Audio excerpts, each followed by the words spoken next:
Hello, everyone. I'm George Bodarky. I'm the news director of NPR affiliate station WFUV, based on the Rose Hill campus of Fordham University in the Bronx. Coming to you tonight as part of a collaboration we have with BronxNet TV called Bronx Connections. Always great to partner with our good friends at BronxNet. So welcome to the BronxNet viewers as well. I host a show on WFUV called Cityscape that I describe as an exploration of the people, places, and spirit of New York City. And I've been thinking, just because we're social distancing does not mean we can't get out to explore New York City. And we've been doing that over the past couple of weeks. We had a great tour a couple of weeks ago of the bakeries in New York City. Last week, we headed to Brooklyn Heights. And tonight, we're in the boogie down Bronx with tour guide Kevin Fitzpatrick, who is also the author and editor of 8 books, all tied to New York City history, including one book called 111 Places in the Bronx That You Must Not Miss. Kevin, thanks so much for taking the time. George, thank you. It's great to be here with you guys today. I'm sure there are more than 111 places in the Bronx, but you crammed as much as you could into that book, right? Well, there's actually 222 because every location also has a secondary location at the bottom. So it was very hard to narrow it down, of course. There, you could do many locations, but there aren't that many guidebooks about the Bronx, so I had a lot to pick from. Great. So what's your story? How did you become a tour guide? What road led you to where you are? Sure. So before I was in guiding and while I was guiding, I worked in television, newspapers, magazines, advertising, all kinds of schemes for low pay. And I got into guiding because I had started doing websites about literary New York. And so I started doing literary tours 20 years ago based on the jazz age in the 1920s. And so people, wanted to take the tours or based on my websites. And so that led me into guiding. So each one of my books, whether it's about Governor's Island or World War I, all the locations in the 5 boroughs related to the Great War, also tied into actually going to see the places and, following the footsteps of famous writers from like Dorothy Parker or F. Scott Fitzgerald. Of course, some great writers from the Bronx as well. Edgar Allan Poe, there's Poe Cottage in the Bronx. One of our locations, Il Doctorow, I had to actually limit the number of famous people because the 111 Places is a series. And so you need to have, a certain number of churches, of restaurants, of cemeteries. And, there are so many notable people, you kind of want to, mix it up and, spread the love around. Where are you from, Kevin? I was actually born in Baltimore. I was denied my New York City birthright because my Rockaway Beach father and my Brooklyn mother decided to temporarily live in Baltimore. Got back here as soon as I could, and Manhattan resident now. Well, how long have you been in New York City now?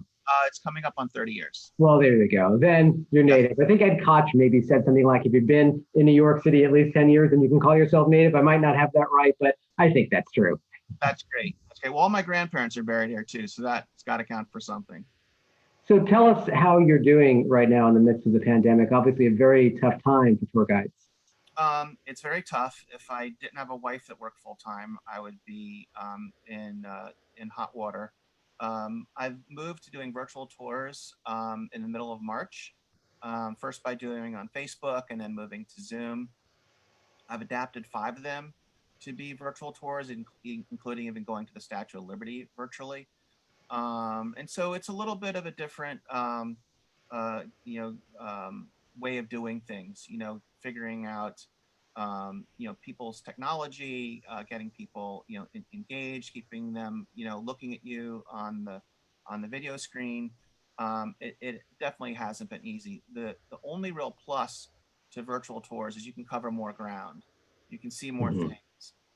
Like today, we're going to go from Mott Haven all the way up to Westchester Square. You cannot do that as a walking tour. You can maybe do it on a bus or a trolley or something. So you do get to see more places. You can cut out the movement between the spots. But I like that. I like walking tours. I like getting to meet people. I like the give and take of a live audience. It's not the same as looking at someone on a screen and they're in Indiana. It doesn't come close. You don't have the sights, the sounds, the smells of actually being on the street. Well, hopefully, what virtual tours will do is inspire people to come to New York and experience it for themselves when it's safe to do that. I always say that. I say at the end of my tour, I say, I hope I see you in Manhattan or Governor's Island or the Statue of Liberty in the real world when we get on the other side of this. I have to say, I'm really excited. I was going to say, I'm really excited that you said Westchester Square because there used to be a five and dime there when I was a kid that I used to go sit with my grandma and my mom at the luncheonette. So excited to go to Westchester Square as well. I would have to say also, I'm remiss in not saying, I have to say that we are working with the Guides Association of New York City. They've been so great working with us, helping us to connect with you as well. And I know that one thing that they've been working on is a campaign called Tour Your Own City, right? Incentivizing local folks, New Yorkers, to hop on board tours because we're not necessarily going to see a lot of domestic or even certainly international tourism for a while, right?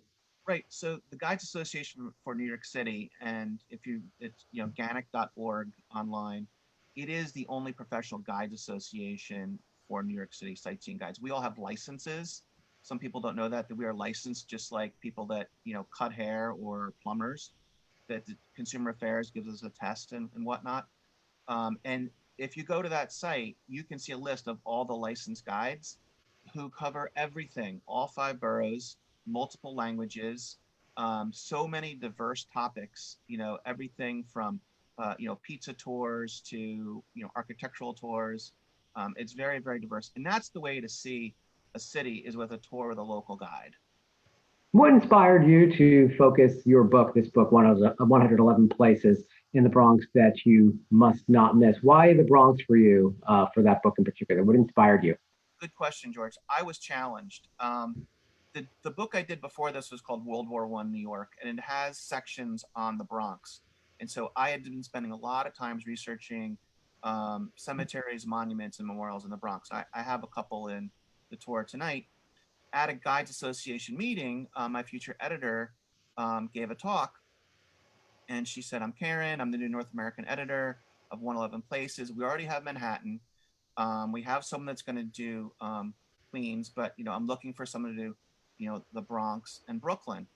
And I was like, well, I want to do a Bronx book because I want to kick Manhattan's ass. I want to sell more books. And I just felt like the market was there. There's only been one other guidebook in the last 25 years about the Bronx. Wow. And there's 1.5 million people that live in the borough. And there's such great history. I say in my talks, my walking tours, you have Revolutionary War history, you have hip hop history, you have, amazing cultural resources all over the place that unless you're looking in like a corner of a website or, maybe in a little, part of the New York Times Metro section when they decide to actually go to the Bronx, people don't know about some of these places. A lot of people know about the zoo, Yankee Stadium, Sure. and if lucky, Wave Hill. But there's so many others, so many incredible locations that once I started working with Joe Conzo, my partner in this and the photographer on this, it really opened up and became a really diverse, fun, enriching experience. Well, I am very excited to go on this tour with you tonight. Before we get started, I'll have you share your screen if you want to go ahead and start sharing your screen there, Kevin. I will tell folks if you have questions for Kevin, go ahead and use the comment section on Facebook. We will take your questions. I'll be monitoring those. You can pose them during the tour, and I'll interrupt if it makes sense to interrupt. Otherwise, we'll hold those to the end of the tour. And again, just make those requests right there in the comment section on Facebook. And with that, I'm going to turn things over to Kevin to take us to the Bronx. Thanks, George. So this is Joe Conzo Jr., my partner in crime, a legendary hip hop photographer. And in March, right before the pandemic, one of the last events I went to is the book won the GANIC Award, the Apple Award for Outstanding Achievement in New York City book writing. So I was really happy to win this award for the book. But we are going to start in Mott Haven. This is a fantastic location. This is in the Mott Haven Historic District. This is the Carnegie Library. So if you're familiar with Andrew Carnegie, in 1901, he donated millions and millions of dollars to New York Public Library to build libraries he was from Scotland, and his idea was nobody should have to walk more than a quarter mile to get a good book.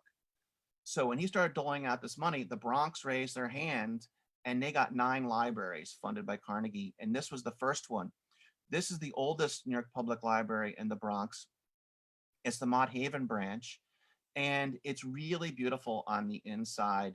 The 2 most remarkable things for me is when you go inside, you see this wrought iron 2-story staircase. And, Mott Haven gets its name from Jordan Mott's, ironworks. We're not exactly sure if this actually did come from that foundry, kind of led to believe that it did. The second floor has a beautiful children's room. This building was just recently renovated. And downstairs, there's 2 antique round radiators that are just stunning. I've never seen them anywhere else. So 9 were built, and 8 are still open. The Bronx has around 50 libraries now, but these are definitely, gems in the neighborhood. Also in Mott Haven, just around the corner, is Bitstro. This restaurant just opened last year. Freddie and Julio are the owners. Right now, it's still open, and they are actually serving food to first responders and frontline healthcare workers. It is such good food. And George, I also have to tell you, all the places you see where there's food and drinks, I actually had to try the food. It was kind of tough. Lucky man. They're known, and when they reopen, you have to go for their brunch. They have an all-day brunch on Saturday and Sunday. The thing to try is this Dominican steak and eggs mangoux with mashed plantains. It's really amazing. So that's right on Alexander Avenue. And next door to it is the only library in the Bronx, believe it or not. That's Noelle Santos. She opened up the Lit Bar last year. They just celebrated their 1-year anniversary. They're closed. They're taking orders on their bookstore, thelitbar.com. But it is just a fantastic location. And the way Noelle designed it is you can see that in the center of the store, the shelves move apart so they can have events. So we had our book launch party here. They have readings. They have local authors. They have she curates the list to really, really be diverse and represent the city. So they're still doing online sales right now. Hopefully very soon you can all start going back there and hanging out and going to their events. Just around the corner, Lincoln Avenue. George, have you been the Bronx native?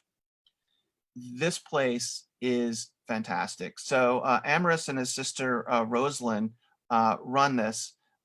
What they saw is they were in Brooklyn and they saw all this great swag that they had in Brooklyn. They said, how come they don't do that for us? I mean, anybody can get a Yankee shirt, but nobody can get other kinds of Bronx wear. So they make hats and shirts and pins. That is super cool. But the other thing that they do at Bronx Native is the store is tiny. It's the size of a closet. So they spill out into the street for parties, for open mics, for poetry. This is where AOC kicked off her successful campaign. Her tag is on the wall on the inside. And so it's really kind of like an engine for creativity. But also their designs are really, really special. Very, very cool too. If you go on bronxnative.com, wherever you're watching this, you can support them and, wear one of their shirts. I was going to say Bronx pride, as they say. Yes. Yes. Now this is also a really special place that Joe told me about. It's run by Sammy Brooks and Jaime Moore. Sammy came here from Honduras, and El Fogón is like a kitchen fire.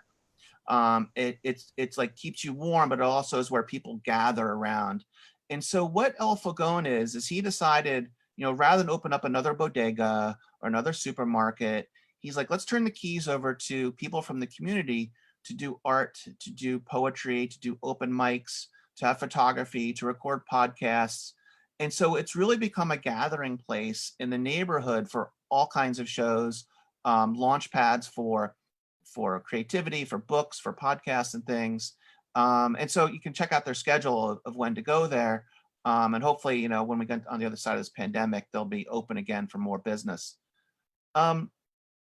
You can't talk about the Bronx without talk about sports. And leaving aside baseball for just a minute, basketball is it. And I really wanted to have the Gauchos in. They've been around since 1967. Annually, they have about 300 boys and girls come through here. It's been the launching pad for many NBA stars.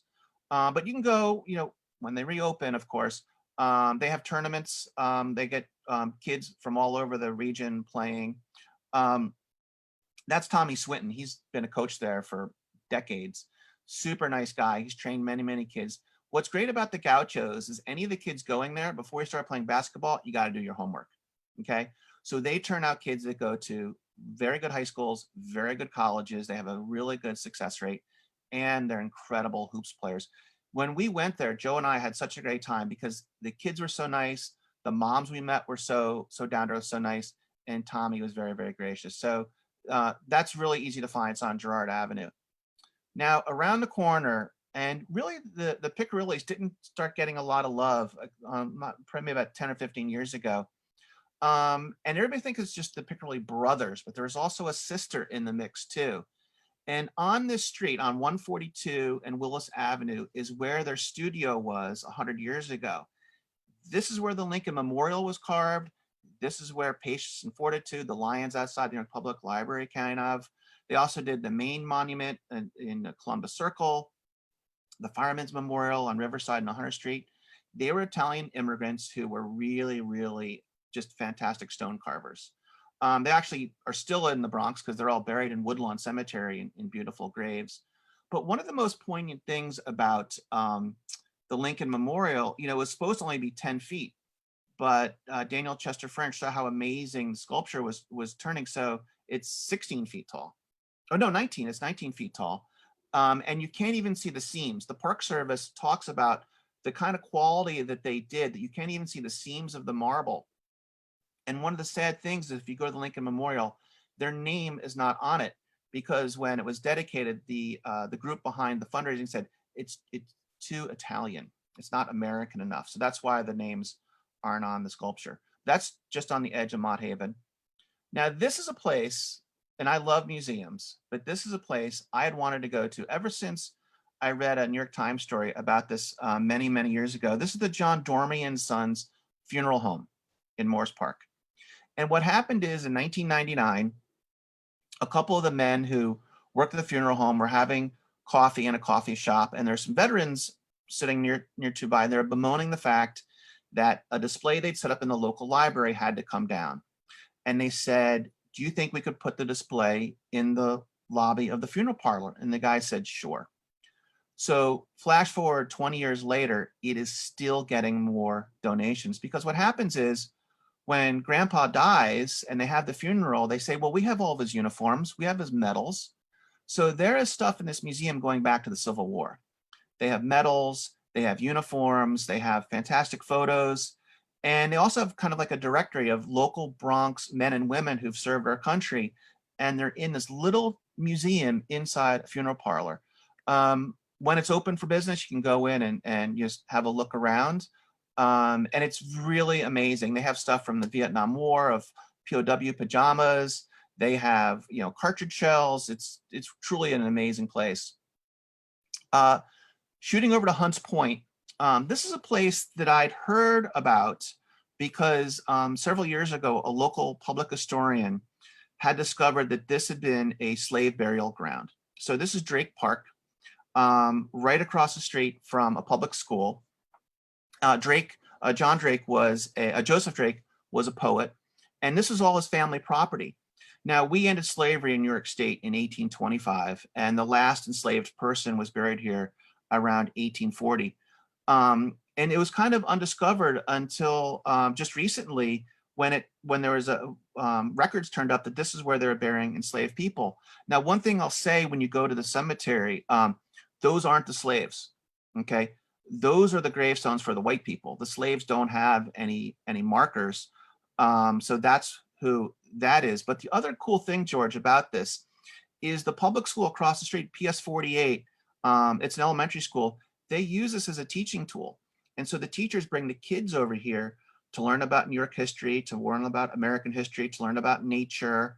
And so they've really embraced this part of our, dark part of our past to kind of be a way to educate third and fourth graders right there. And it's really, really beautiful. So let's talk about music. You can't talk about the Bronx and not talk about music. So this is another place that Joe Conzo turned me on to. This is Casa Amadeo. And this is the domain of Mike Amadeo, a legend. The shop is actually, was a previous owner owned it. So it's been around for 75 years. But this is like the headquarters for Latin music in the Bronx. They have everything. If it's recorded, it's Latin music, they're going to have it. They're going to have it here. Mike actually worked with people like Tito Puente and Celia Cruz, and it's a real gathering point. So it's not just a place to come to buy CDs. When I was in there the last time, there was a gentleman who came in from Connecticut. He's in a Latin music band. He had to get the right kind of drumsticks, and this is the place to go to. And when you're there, ask Mike to pull out the scrapbooks from behind the counter, because they're like a history of Latin music in the US. He knew Desi Arnaz, he knew all Tito Puente, he knew all these great people. So he's got all this really cool history stuff. It was kind of like a museum is there too. All right, gotta talk about baseball. But I don't actually take tours into Yankee Stadium. My friend Robin Garr does Yankee Stadium tours. What I wanted to go to was Legends Field next door. And when Joe and I went up there to photograph it, I said, you know, bring a baseball bat. Maybe we'll use it as a prop. But there actually were baseballs in the park. This wasn't a setup shot. There was actually a ball right there on the dirt. It's usually closed. You can't just go up there and have a baseball game. It's by permit only. You know, the Parks Department is the Parks Department. But you can usually find a gap in the fence to walk in. And you can see the base paths where, you know, DiMaggio and Mantle and Ruth and all them, you know, Jeter all ran. So it's really kind of a cool feeling to actually be in the spot where old Yankee Stadium was. So when they built the new ballpark across the street, they gave the old park, you know, back to the city. So that's really my favorite baseball place in the borough. Now you can see Yankee Stadium in the background. So there's a very cool story about the High Bridge Doughboy. So this is a World War I monument. Dedicated in 1923 to 21 men from the neighborhood who were killed in World War I. And what happened was in the 1970s, it was damaged by vandals. The head was bashed in, the rifle and the bayonet were broken off, his hand was broken. So the Parks Department put it into a storage locker for 45 years. And then for the centennial of World War I in 2008, they renovated, restored it with the help of the US World War I Centennial Commission. They recast different pieces in their workshop and then rededicated it. So now it's back. New York has 16 of these World War I sculptures like this. The Bronx has 4 others, but this is really nice because it's right on the edge of McCombs Dam Park. And when you read the names on the plaque, there's Italian names, there's Irish names, there's Jewish names. So it really also shows the diversity of what the borough was like 100 years ago as well too. Now, believe it or not, this is one of the oldest buildings in the Bronx. The oldest house, of course, in the Bronx is Van Cortlandt Manor, but this is the Denison White House in Longwood, and it was built in the 1850s by a guy named Charles Denison, who was a rich merchant. It's kind of like a summer cottage place to go. After he died, it passed to different people. It was a clubhouse, it was a police athletic league center, but it's landmark, so it can't be torn down. So what happened is, when the architecture around it was created, it is housing devoted to grandparents. So the people that live in these buildings are raising their grandchildren primarily. And so they rescued this building, restored it, and now it's a combination multi-use building, which is nice because you're walking along modern day Bronx and here's something right out of the 1850s looking right in front of you. They call it Fox House. But it's right on Fox Street. But right next to it is the Longwood Historic District. And this is really an amazing story because when the Bronx was having its difficult time in the 70s and 80s, and a lot of buildings were torn down and demolished or, you know, burned down, this neighborhood preserved itself. They landmarked these buildings, which were all built pretty much 1897 to 1900.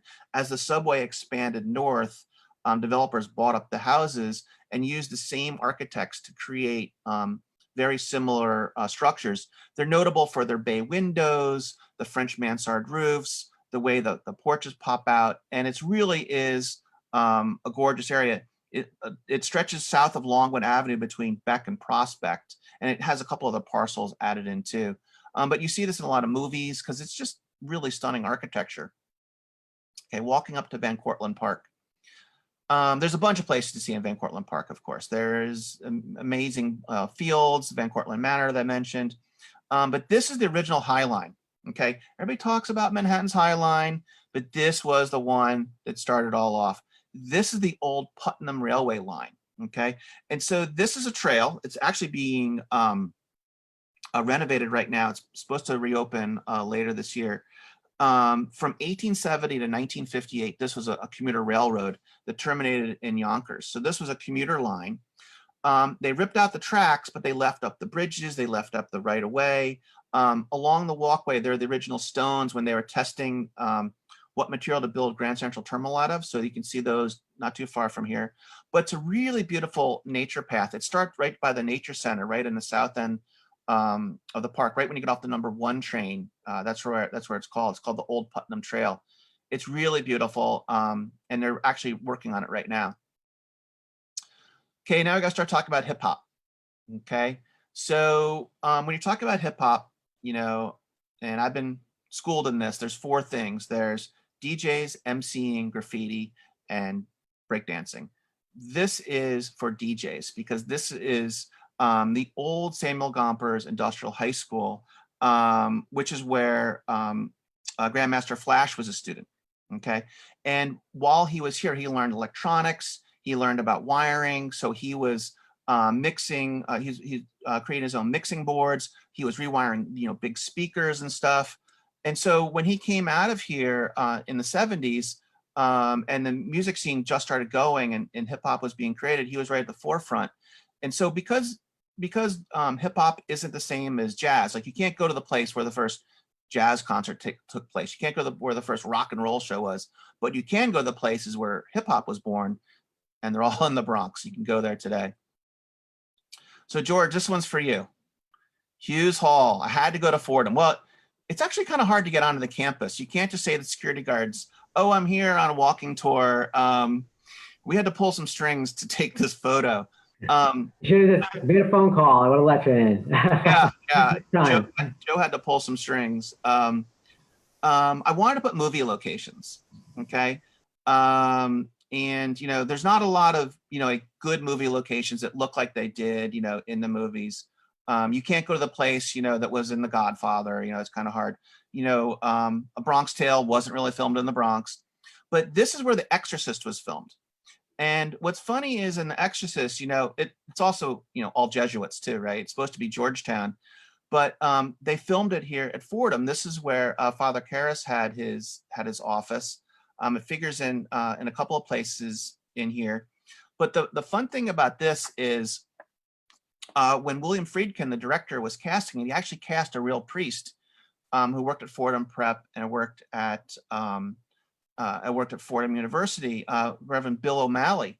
And so what happened is after the movie came out, he would screen the movie in Hughes Hall in the same dorm, in the same place where they made one of the scariest movies of all time. So I really love that tie to such a classic film. And I think A Dangerous Mind was also filmed right around there in another Keating Hall, maybe. Keating Hall, yeah. I was at work that day. I remember the film crew. Yeah, for sure.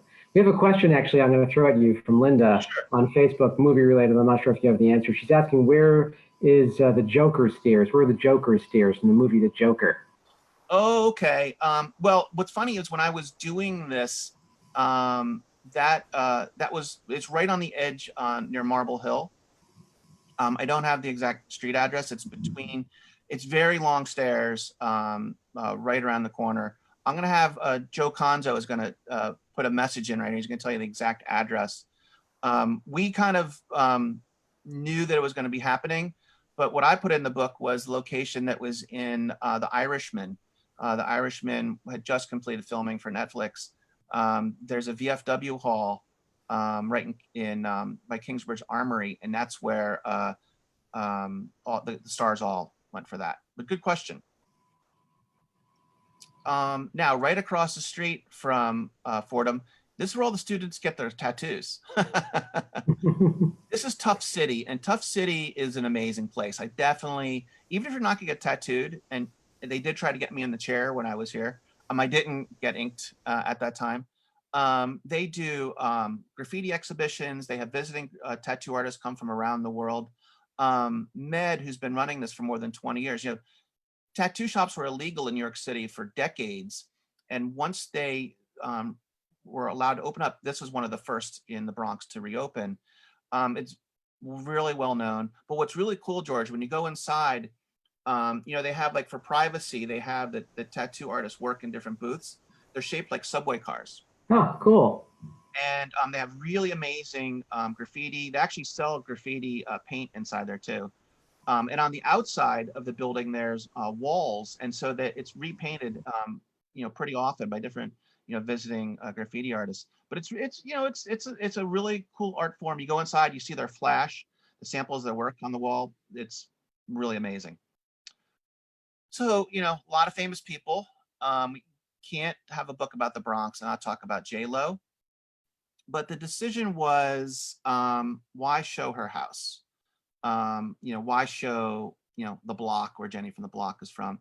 And so what I decided to do was take people to the Kips Bay Boys and Girls Club, because this is the place where she started dancing, where she started acting, where she really found herself after school. She went to Holy Family, which is just around the corner from her. Her mother was a kindergarten teacher there, but this is the place that she always would go to. And she's continued to go back. She's continued to support the Boys and Girls Club ever since. When she did her first return concert, Orchard Beach, the money raised all went to this place. So I really like it because, she was just in Hustlers, dancing, this has this tie, 25 years ago where she was, just starting out. So it's nice to know where people came out of, and it has that tie. Also, right around the corner from this is Stickball Avenue. You got to go there in the summers, on the weekends. The streets are closed off for stickball tournaments, and some of these guys have been playing for many, many years. It's dedicated to a local firefighter who died in 9/11, who was, the commissioner of the Stickball League and Stickball Association. It's really, really competitive, but it's also fun. There's music, there's food, there's like kids hanging out. It's really fun. So that's right on the edge of Castle Hill. So now we're over in Riverdale, and that's actually me because I did want to eat all the food that's in the book. This is Leibman's Delicatessen. It's one of the last Jewish delis left in the city. Now, before World War II, there was about 1,500. There was about 1,500 Jewish delis in the 5 boroughs. Now there's not that many. This is one of the better ones. It was hard to pick. But what I like about this is it's been around since 1953. This is where Anthony Bourdain, when Anthony Bourdain wanted to go to a Jewish deli, this is where he went. And it's run by a guy on the younger side who had been a musician, and he decided to get off the road and really run this place. And it has just got fantastic food. They also have a light menu. So if you don't really want to load up on something that's going to not be so good for your heart, they do have a lighter menu as well too. But they also have a big customer base for people that have moved away to New Jersey and Westchester and Connecticut. They come down just to get the food from Leibman's. Now, this is a little known fact, and I only know it because I wrote a book about World War I. This is where the terms of the armistice were drafted, okay? This is Plowman's Bush. It was a very, very beautiful part of Riverdale. A pro tip is, even though the street says private road, that doesn't mean you can't walk down it, okay? Private road just means the residents of that street, they pay to have it plowed and maintained. It's not, a true city road. You can still walk down it and look at the gorgeous houses. That's what Joe and I do. But this house actually belonged to Cleveland Dodge. If you know the name Dodge, big industrialist, went to Princeton. He was very, very close to Woodrow Wilson. He's the guy that actually got Wilson to run for office and put him in the White House. So 1918, World War I is grinding on, grinding on. Wilson is in New York City for a fundraising mission when a message comes from the Imperial Germany that they want to come to terms. So Dodge takes him to this house, and in this library, they draft the terms for Germany's surrender, which happens a couple of weeks later on November 11th, 1918. Little known, and this house is gorgeous, built in the 1880s. Used to be even bigger. There used to be like 2 big wings, but they were detached. They are now separate houses. And Greystone, which is a gorgeous house right next to it, that was also part of the Dodge property. Now, you mentioned Poe. If you go to Poe Cottage, you have to go to see where Virginia died. So Virginia was Poe's younger cousin, his beloved wife. They were living in Manhattan, and they moved up to the Bronx after she developed tuberculosis. Thought it might be better for her health to live up there, but sadly, This Is Where She Died. You know, Poe wrote some of his most classic pieces in this cottage before he moved away. I think if he would have stayed in the Bronx and not gone to Baltimore, he might have lived a little bit longer. I think Baltimore wasn't a good idea for him. But Poe Cottage is definitely one of the landmarks you have to go to. There's a visitor center there that's open on the weekends too. That's really nice. They do a lot of outdoor stuff in the park. Right next to it, another detective. You know, Poe created a detective story. This is the true home of Batman. Okay, because this was Bill Finger's house on the Grand Concourse. Now, you know, Bob Kane gets all the credit for creating Batman. Okay, because Bob Kane had the deal with DC Comics. Bob Kane was the one who got the name on it, but it was Bill Finger, the writer, who was the true, as the historians say, the man who made Batman Batman. I mean, Kane had the idea based on a Broadway show called The Bat, but once he started meeting with Bill Finger in Poe Park, that's where they actually had their meetings. It was Bill Finger who came up with Gotham City, with Bruce Wayne, with Dick Grayson, with the Batmobile, with the Batcave. But what happened is his name was completely forgotten by Kane because he did all the contracts. So sadly, he died at 59, alcoholic and penniless. And it wasn't until just a few years ago DC Comics started putting his name back on the comics, as you know, co-created with Bill Finger. This is where he was living in 1939 with his mom and dad. So this is where he was living in a Depression era apartment when he started his writing career. And so in this building is where all those dreams of Gotham City came out. And there's actually a couple of comic book stores not too far from here, which is kind of a nice touch. So George, who is this? That would be Betty Boop. Did you know she's from the Bronx? I did not know she's from the Bronx. Okay, well, who is, hang on, something was going on here. Trying to change my screen. Uh-oh, I'm getting the screen of death here. Uh-oh. Hang on one second. Sure. Can you stop my share for just a second? Yes, I can. Actually, I think you need to stop your own share. So if you should be able to do that. My screen is frozen. Sorry, everybody. Let me. No worries. We'll get this worked out. Let's see if I can stop your share. Yeah, okay, I'm going to stop your share so you can restart it. Okay. Did it stop that for you? No, nothing. I'm getting the spinning wheel of death. Hang on one second. Okay, yeah. Okay, hang on. I think you're coming back. You moved. Hang on one second. This is what we call live television, folks. That's what it's called. Yes, live television. Hang on one quick second, everybody. You can edit this out in post, right? Is that what they say? Well, yeah, exactly. I did that in post for sure. Okay, hang on one second. So, so believe it or not, Betty Boop is actually someone that it was a real person and came out of the Bronx. Huh. I started reading about the jazz age in the 20s about 20 years ago, and my friend Cindy Ball was doing a show based on Betty Boop. And so I started researching her, and I came up with this address in the Bronx, which I'm about to show you. And, you know, so there's a lot of, you know, notable people from the Bronx. There's, you know, De Niro lived there, you know, not just J-Lo. Now we have Cardi B, who's probably the most successful performer right now, hands down. I can take you to Cardi B's nail salon. That's near Fordham too, I think. Pardon? Isn't that near Fordham as well? Yes, it is. Yes, it is. Hang on. I'm about to get this going here. Yeah, I decided that rather than go to, you know, where someone lived, you know, having some other tangible place you could actually do something. Yeah. And that really was nice to have, like, you could actually go to the place where she used to get her nails done. Because I was going to put in Fat Joe's house.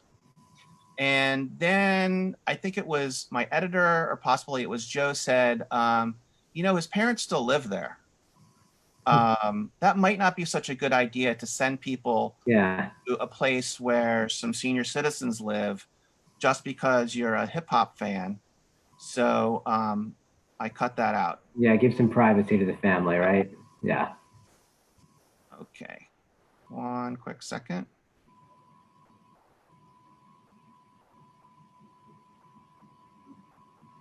You were talking earlier, I'll buy some time for you. You were talking earlier about not being a native of the Bronx. I happen to be a native of the Bronx, which I take great pride in. Westchester Square Hospital, which is near Westchester Square, of course. And you're going to be talking about that as we get these slides going. There we are. We're back to Betty. So Betty Page. Everyone's gonna be sick of Betty Page in about 1 second. Oh boy. Are we stuck on Betty? We're stuck on Betty. Right now, Joe Conzo is laughing at me because this is one of the hang on one second. It's Betty. She wants to own it. She's taking the stage and she's not letting go. Hang on one quick second. Yeah.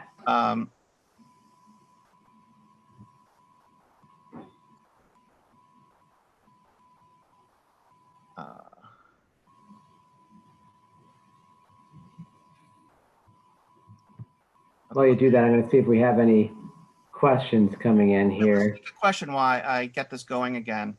Yeah. Anyone have a question while we work out the technical kinks with the PowerPoint?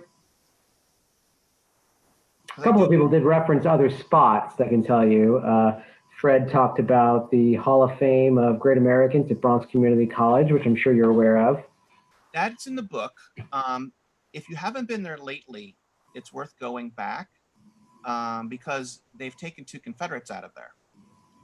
The thing about the Hall of Fame of Great Americans is that was the first Hall of Fame. That was before the Baseball Hall of Fame, the Rock and Roll Hall of Fame. And the story of that, and really, University Heights and, the former New York University, to me, it's fascinating. It's definitely a place in the book. But you really get a sense of who was popular in the early 20th century. It was a lot of ministers, a lot of white guys, not a lot of diversity at all. And it's just, it really shows like who used to be famous. And they also had something that was really interesting is you had to be dead for 20 years to get into the Hall of Fame. And so you would see, people that were really popular at the turn of the century that now nobody knows who they are. But the other thing is, if you walk behind the Hall of Fame of Great Americans, there's a flagpole. And there's some really cool old World War I equipment that was donated by the French in 1920. And they're just like kind of really rusting away and kind of just dilapidated. And so we added those because they're actually war souvenirs from World War I. Because so many NYU students went away to the Great War, as well as raising money. So it's really a nice thing to have. We also added something else from the library there is gorgeous. It is drop dead gorgeous. We added that as well too. So the former NYU also has Fort Number 8, which Fort Number 8 was a Revolutionary War fort. They were surrounding the upper part of Manhattan and the Bronx. And so they discovered it when they were building Barrett Hall, which is this really kind of brutalist sculpture back there. And hang on, opening up right now. Great. So definitely worth a visit to the Bronx Community College campus. Let's mark that one down. Yes, it's really, really amazing. I'm a huge fan of that. Okay, I'm getting it going right now. Sorry, everybody. Keep the questions coming in because I'm a tour guide and I love talking and getting questions. Any interesting stories about Gaelic Park? Gaelic Park. Well, when I was a big Black 47 fan, I used to go there a lot and loved the scene up there. I don't have too much about it. I had to kind of limit this scale-wise. Okay, let me share my screen now. Thanks for bearing with me, everybody, because you do want to know about here. Okay, can you see that? I can see we're back to Betty. Back to Betty. All right. So, who's this? That's Betty, the real life Betty? That's the real life Betty. That's Helen Kane. Wow. Helen Kane, born Helen Schroeder in Classen Point. The thing is, so she was a very big name. She started off in vaudeville when she was 17, toured with the Marx Brothers, had a recording contract. Everybody knew who she was. I mean, she was like Lady Gaga of the time. And so one day she was about to go from one song to another, and she turned around for whatever reason. She said, "Boop boopy doo." Okay. The Fleischer Brothers animation studio then made a copy of her in 1930, and everybody knew, oh, that's Helen Kane. But what happened is Betty took off, and Helen got less and less attention. So in 1932, Helen sued Fleischer Animation for appropriating her likeness, and she got outlawed and she lost. Oh boy. So she went down, really pretty far downhill, and died pretty much penniless of breast cancer in 1966 in a story. But the tie here is where she grew up. Oops, sorry about this. St. Anselm's on Tinton Avenue. So she went to this Catholic school. She was trying to develop herself as a singer and performer. And her mother, who was a poor German immigrant, German American, scraped together the $3 to get her a very nice costume for the school play. And that really set her in motion to want to go on stage. And that was right here at this school, which is still in business, still a Catholic elementary school. And this little statue is right outside. So it's kind of really nice. So even though her house isn't around anymore, there's no literary landmarks or any plaques or anything for Betty Boop or Helen Kane, we can still go to her school. Now I'm going really fast. Dancing, you got to talk about hip hop. You got to talk about dancing. In Crotona Park, every weekend in the summer, there is some kind of performance. It is the place to see really good dancing. And so Joe Conzo said, listen, when we got to include Crotona Park, because this is the place where you can still see some of the old school guys will come back. They might, do a little spinning. But the Tools of War has a regular gig here in Crotona Park. And you can see just amazing breakdancing. I could do a whole book just on cemeteries. I think I'd like to do that. Woodlawn to me is the most beautiful cemetery in New York. I know there's another one in Brooklyn. We won't talk about Greenwood Cemetery. Woodlawn, I'm team Woodlawn. Woodlawn, I think it's like Central Park with mausoleums. I mean, it is just beautiful. And the people there are fascinating. Just so many amazing people that have made our society, our culture even better. They're all right here. So to narrow it down to just one person, I wanted to have someone that wasn't in a book, that nobody had been writing about, but also really meant something to the Bronx. So it had to be Celia Cruz. Cuban immigrant, left when Castro came into power, became a very big recording star. And this memorial is beautiful. And when you go inside, her husband is interred there as well too. A family friend maintains it. So they always change the pictures inside. They change the decorations at different times. There's different kind of flowers. I've been at Woodlawn, just doing a tour or walking around, and I will see people that I know are heading right for this mausoleum. And I talked to a man and his son, and they were from South America. I said, I know you're here to see. And they said, yes, where is Celia Cruz? So she's now like a local landmark, buried in this beautiful mausoleum in Woodlawn.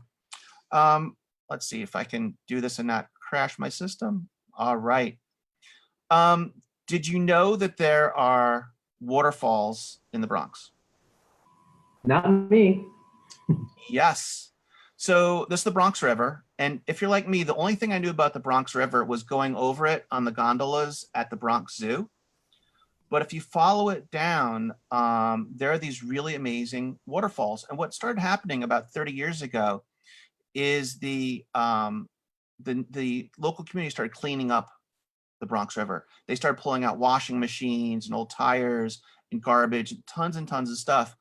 So now fish have returned. It's very, very bucolic, very, very beautiful. And so this is just south of the Bronx Zoo and Forest Park. Have you been here, George? St. Lucy's in Allerton? I have been there, yeah. Mom and I went not too long ago, a few years actually. So I'm surprised Joe got this photo without anybody in the picture. It must have been very early in the morning because there's always a line here. So in 1939, the parish priest decided that you didn't actually need to go to Lourdes to pray to Our Lady of Lourdes. So he built this grotto. It's just New York City tap water that's blessed. But there's always a line here. And when I was in line, people have like milk jugs and like 5-gallon pickle barrels. And so I said to these folks, I said, that's a lot of holy water. And this man said, my wife cooks with it. It makes it better. And this other guy, he had 2 big pickle barrels and he washes his car in it to ward off accidents. That was amazing. That was amazing. And also when you got up there, people, St. Lucy is the patron saint of vision. So people wash their eyes with it as well too. But don't just go here, actually go into the church next door, which is from 1928. They have the most beautiful carved saints you've never heard of because they are from all different parts of the world where the different immigrants come from. It's like the Hall of Fame of saints. It's like, you have the Hall of Fame of Great Americans over at University Heights. Here you have like the Hall of Fame of saints. And they're beautiful. They're really, really amazing. And it's just right next door to this. Let's go down one more. Over also on, we got to talk about Arthur Avenue. We're going to talk about Belmont. But I didn't want to get into too much of like where you're going to go to eat. This is Casa Grande. And what's great about Casa Grande is you can watch them rolling the cigars. So they have these older gentlemen that used to do this in the Dominican. They get up these bales of tobacco that come in big, big blocks. And you can watch them rolling the cigars, which is, I'm not a cigar person, but I love the craftsmanship and the detail of what they're doing here.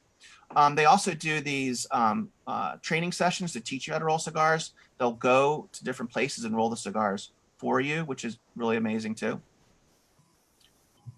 Now, here we're back to Westchester Square. So you asked about Westchester Square. A friend of mine from the Bronx Historical Society said, did you know there's a Revolutionary War marker in the parking lot of a White Castle? That blew me away. That was just super cool that local historians, they knew they wanted to memorialize this important part of our nation's history, and the place to do it is outside of White Castle. So the Battle of Westchester Creek was really, really important in October 1776, because what happened is the British were trying to capture Washington and his troops. So they were moving through the Bronx up to Westchester, and Washington stationed 25 men right where Westchester Creek comes in from the Sound. The British landed 80 or 90 boatloads of soldiers. They marched over, but the Americans had the high ground of a mill, and they started picking those guys off. So they drove the British out, and they went out into the ships, then landed up in Pelham to come down. But that gave Washington enough time to get up to White Plains and then get over to New Jersey and continue the fight for a later day. But everything could have stopped right here. If things had gone badly and the British were able to capture Washington in Bronx County, the war could have been over. So this is a really important place. And what I love is, New York has grown up around this, and right behind you is, the elevated train, and you have the fast food place and the community college right around the corner. So it's really nice that there's Revolutionary history all over the place. And also when you're in Van Cortlandt Park, don't forget that, George Washington was there, Lafayette was there, General Howe was there. So it went back and forth. So the Bronx actually has better Revolutionary War history than Manhattan does, to tell you the truth. City Island. People would say to me, oh, I know City Island, because they go there for lunch. And they have the crab legs, then leave. You have to spend more time at City Island.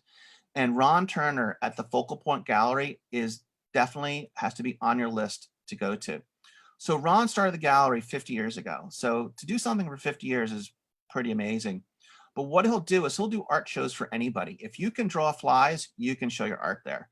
And he has amazing photography, really great visual arts on this little gallery right on City Island Avenue. There's constantly having changing shows there. And a summer afternoon, walking around City Island, going to the Nautical Museum, which is also amazing. It's just around the corner. The cemetery that has all the nautical themed gravestones, the great food, of course. And then of course going here. It's really, it's a true gem to go to Focal Point. Let me go down here one more. So this is the last one. This actually was taken by Alex Rivera, who actually did a little Spider-Man for us to get this photo. Joe said, I want to work with this photographer. He's known for his drone photography.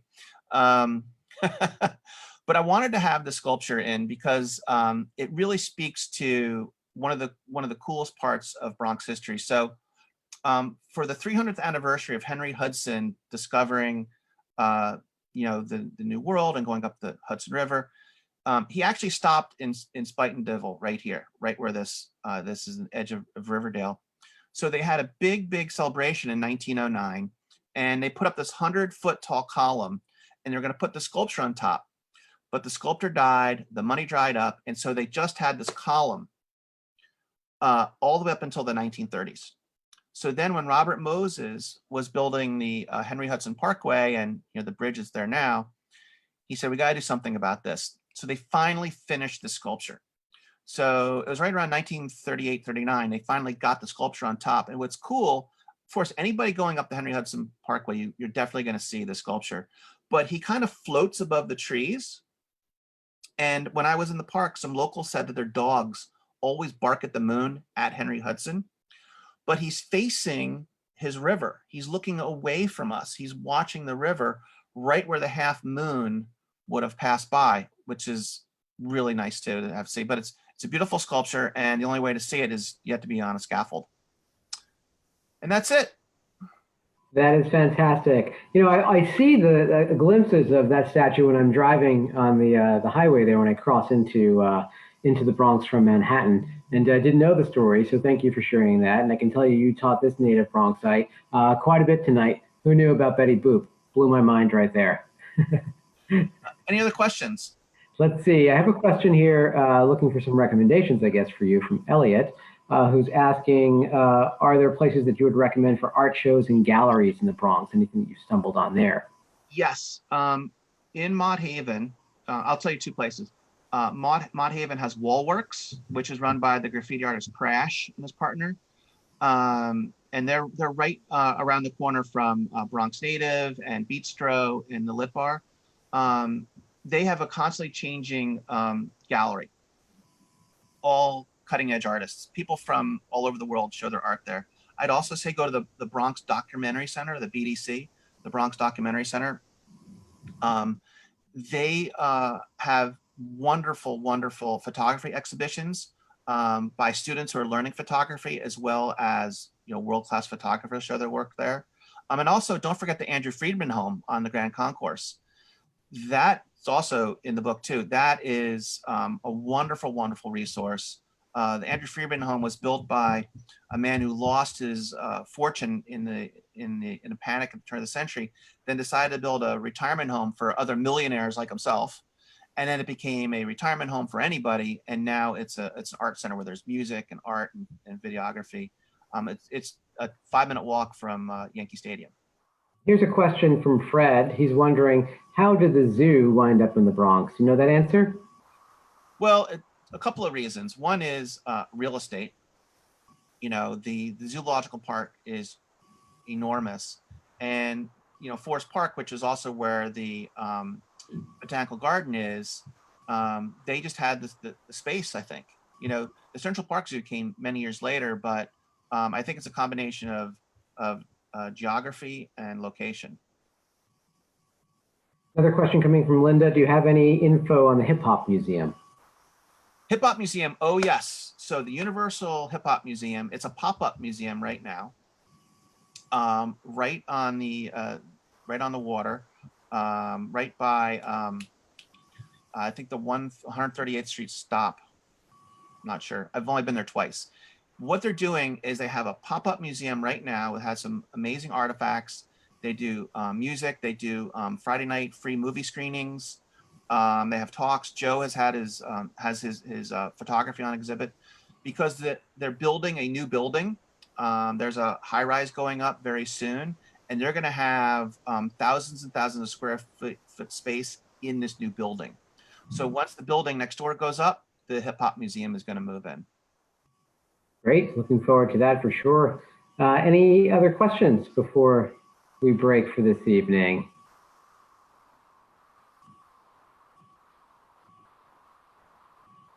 Let's see. Yeah, somebody's asking, can you get a link of this program? This program will be archived right on here on Facebook, our Facebook page. So it'll be there probably very soon after we wrap up tonight. And you'll be able to share that video with anyone you'd like. So yes, Barbara, it will be available to you. Any other questions for Kevin? We'll give like 2 seconds here for people to type, Kevin. Sure, and you can also you can email me and Joe. You know, the book is get the book at Lit Bar. Yeah, Lit Bar, a great place. I mean, good to see a bookstore once again in the Bronx because there was a void of bookstores, especially when Barnes & Noble closed at Co-op City, right? Noelle Santos should get a gold medal. I mean, she really is doing, you know, amazing work, not just building a bookstore, but also curating it so well and developing these contacts. And also, you know, the Bronx is reading, the Bronx Book Festival, which sadly has to be virtual this year, which is on the Fordham campus. She supports that, and you know, that's growing in stature as well too. Great. Well, Kevin, any final thoughts that you would like to provide? No more questions, I see. I fully believe that taking a trip to the Bronx, you have amazing history, great art. You know, the best food is in the Bronx as well too, and it's going to be open for business very, very soon. I can't wait till we get on the other side of this and get back in there and start seeing our friends and hanging out at the breweries and the outdoor restaurants, and you know, walking on Mooseloo Parkway and you know, Van Cortlandt Park and Pelham Bay Park, Orchard Beach. Can't wait to get back there. Yeah. Well, Kevin, thank you so much for giving us this fantastic tour of the Bronx. Thank you, George. Thanks so much. We get a siren on our way out too. It's even that authenticity. We do. I live near a hospital, so we get that every now and then. Sounds like, you know, it's that true New York sound, right? So why not? Yes, it's not just a sound effect, like, you know, like you're in Kansas City or something. You got the real deal. That's a real New York City siren. There you go. Kevin, thanks so much. Take care. Thank you, George. Have a good Thanks, evening. everybody. Bye, everyone. Thank you. Bye-bye.